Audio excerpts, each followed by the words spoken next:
Hello students, science की class में एक बहुत बड़ा चैप्टर इलेक्ट्रोस्टैटिक हम लोगों ने कंप्लीट कर लिया। उसमें कुछ थ्योरी पार्ट है जिसको आप असाइनमेंट के रूप में करेंगे। आइए आज एक नया चैप्टर से स्टार्ट करते हैं। चार्ज के बाद जो हमारा नया चैप्टर है वो क्या है, करंट इलेक्ट्रिसिटी। इस चैप्टर में हम जो है विद्युत के अनुप्रयोगों के बारे में अध्ययन करेंगे।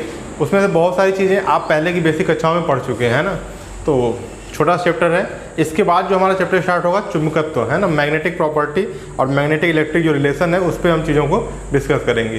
लेकिन उसके पहले आपको इलेक्ट्रिक करंट के बारे में एक बेसिक नॉलेज होना इम्पॉर्टेंट है। इसलिए आइए आज हम लोग अपना एक नया चैप्टर करंट इलेक्ट्रिसिटी, विद्युत धारा,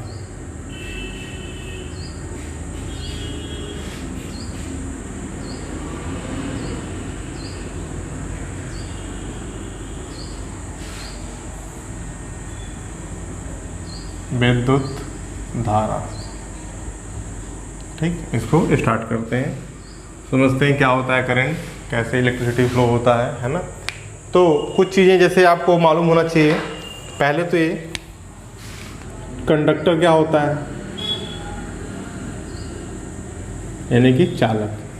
तो बस एक लाइन आपको याद रखना है, वो सभी द्रव्य या वे सभी पदार्थ जिनमें क्या होते हैं, फ्री इलेक्ट्रॉन होते हैं, मुक्त इलेक्ट्रॉन होते हैं, ठीक है ना। जिनमें क्या होते हैं, फ्री इलेक्ट्रॉन पाए जाते हैं, यानी कि मुक्त इलेक्ट्रॉन। क्योंकि देखिए यही इलेक्ट्रॉन क्या करेंगे, मूव करेंगे। और इलेक्ट्रॉन मूव करने का मतलब अभी प्रीवियस चैप्टर में हमने पढ़ा, चार्ज मूव करना। और चार्ज जब मूव करता है तभी इलेक्ट्रिसिटी क्या होती है, फ्लो होती है ना। तो चालक किसे कहते हैं, जिसमें विद्युत धारा प्रवाहित हो जाए। और किसमें विद्युत धारा प्रवाहित होगी, जिसमें फ्री इलेक्ट्रॉन यानी कि मुक्त इलेक्ट्रॉन पाए जाएंगे, है ना। तो ये सभी पदार्थ जिसमें क्या होते हैं, मुक्त इलेक्ट्रॉन पाए जाते हैं, फ्री इलेक्ट्रॉन्स उपस्थित होते हैं, वो सभी चालक कहलाते हैं। और जिसमें ऐसा होगा उससे विद्युत धारा प्रवाहित होगी, यानी कि फ्लो ऑफ इलेक्ट्रिसिटी होगा, है ना। दूसरा पदार्थ क्या होगा आपका, इंसुलेटर। इंसुलेटर या कुचालक कह सकते हैं, या अचालक भी बोलते हैं, ठीक, बैड कंडक्टर भी बोला जाता है। कुचालक क्या होते हैं, जिसमें फ्री इलेक्ट्रॉन की संख्या 9 के बराबर होती है ना। तो नो फ्री इलेक्ट्रॉन्स, मुक्त इलेक्ट्रॉन नहीं पाए जाते हैं, नहीं पाए जाते। जब मुक्त इलेक्ट्रॉन नहीं पाए जाएंगे, है ना, तो इलेक्ट्रिसिटी फ्लो नहीं करेगा। ऐसे पदार्थों को हम क्या बोलेंगे, इंसुलेटर बोलेंगे। इसमें एक और टाइप होता है जिसको हम लोग बोलते हैं सेमी कंडक्टर। सेमी कंडक्टर,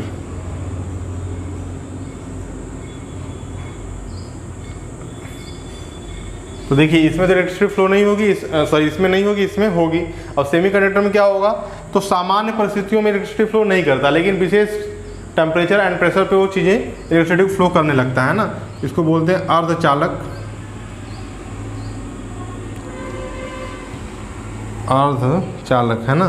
तो इनकी जो चालकता होती है, इनकी जो इलेक्ट्रिसिटी को फ्लो करने की कैपेसिटी होती है, वह कंडक्टर से कम और इंसुलेटर से क्या होती है, ज़्यादा होती है ना।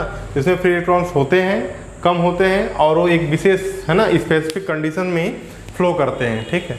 इस प्रकार से यदि हम एग्जाम्पल की बात करें तो चालक, तो जितने भी मेटल्स हैं, ऑल मेटल्स, लगभग सभी मेटल क्या होते हैं, जिनमें सभी मेटल्स में फ्री इलेक्ट्रॉन पाए जाते हैं और वो कंडक्टर में आते हैं, ठीक।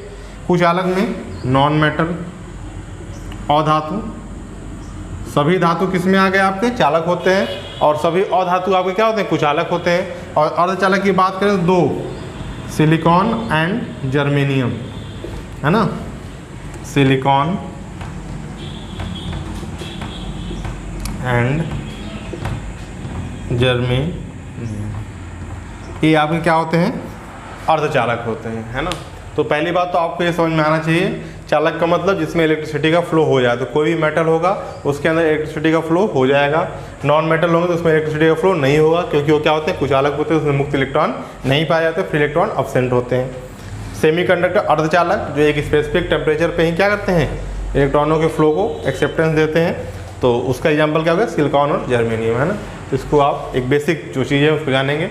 अब आइए आगे हम देखते हैं इलेक्ट्रिसिटी होती क्या है, क्या किसे कहते हैं, है ना, विद्युत धारा, इलेक्ट्रिक करंट।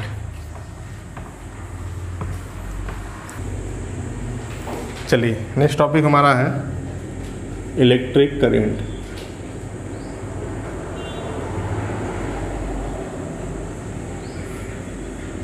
तो कैसा करंट है, इलेक्ट्रिक करंट है ना, हिंदी में से कहते हैं विद्युत धारा।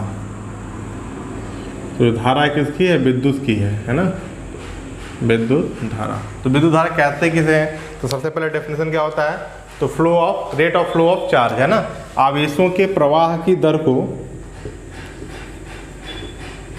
आवेश या आवेशों के प्रवाह की दर को विद्युत धारा कहते हैं।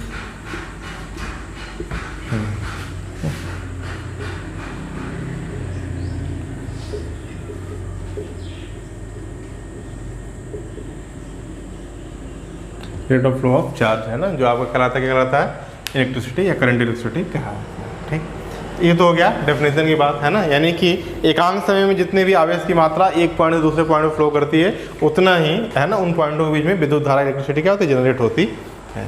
ठीक, अब आइए देखते हैं आवेश के प्रवाह की दर को विद्युत धारा कहते हैं। इसे हम लोग जो है, इसे किससे रिप्रेजेंट किया जाता है बेटा, आई से रिप्रेजेंट करते हैं ना, स्मॉल आई या कैपिटल आई, है ना, इसे स्मॉल आई या कैपिटल आई से रिप्रेजेंट करते हैं। एम्पियर साहब ने काफ़ी रिसर्च किया, इसलिए एम्पियर एक साइंटिस्ट का नाम था, इसलिए जो विद्युत धारा का मात्रक होता है उसे हम एम्पियर यूज करते हैं ना, और एक एम्पियर होता है क्या है, तो कूलाम पर सेकेंड के बराबर होता है। देखिए, तो आवेशों के प्रवाह की दर को यदि क्यू का आप लिख सकते हैं, यदि किसी चालक में टी सेकंड में क्यू कूलाम आवेश प्रवाहित होता है, तो विद्युत धारा I बराबर क्या हो जाएगा, Q बाई टी, है ना, यानी कि धारा बराबर आवेश बटा समय। ठीक, और आप जानते हैं विद्युत धारा का बीमी जो इंडिकेशन होता है अपना अलग ही है, ए, कैपिटल ए को, है ना, ब्रैकेट में, ये इसका बीमी सूत्र होता है ना, आवेश का AT और समय का T से T कैंसिल हो जाएगा, तो AT। इस प्रकार से ये हो गया। तो आवेश की यूनिट क्या होती है, कूलाम, SI यूनिट, और समय का सेकेंड, तो कूलाम पर सेकेंड किसके बराबर होता है, आपका एम्पियर के बराबर होता है ना। तो एक बेसिक चीज़ें जो है आप जान जाएंगे विद्युत धारा के बारे में, आवेशों के प्रवाह की दर को हम विद्युत धारा कहते हैं। ठीक, अब देखिए, यदि किसी भी चालक में टी समय में n इलेक्ट्रॉन, ठीक है, टी टाइम में, यदि कि मान लीजिए ये आपका कोई क्या चालक है ए और बी, यदि टी टाइम में n इलेक्ट्रॉन यहाँ से यहाँ पर मूव किए, तो विद्युत धारा I इक्वल टू क्या हो जाएगा, तो Q की मात्रा कितनी होगी, n इंटू ई, एक इलेक्ट्रॉन का आवेश इंटू नंबर, जितने भी नंबर, अपॉन टी।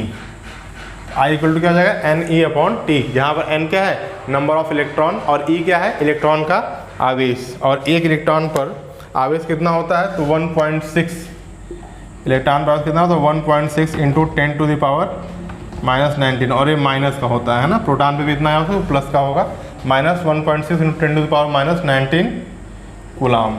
ठीक, बाकी आवेश के बारे में हम लोगों ने प्रीवियस चैप्टर में काफ़ी अच्छे से चीज़ों को समझा है। तो n क्या है, इलेक्ट्रॉनों की संख्या, नंबर ऑफ इलेक्ट्रॉन।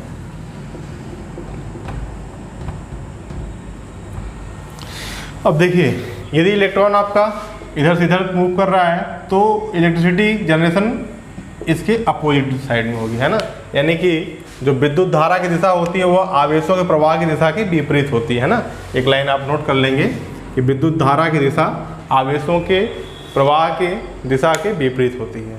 ठीक, विद्युत धारा, चूँकि इसको हम लोग इंडिकेट हमेशा डायरेक्शन के साथ करते जरूर हैं, लेकिन यह एक स्केलर क्वांटिटी, अदिश राशि है। क्यों?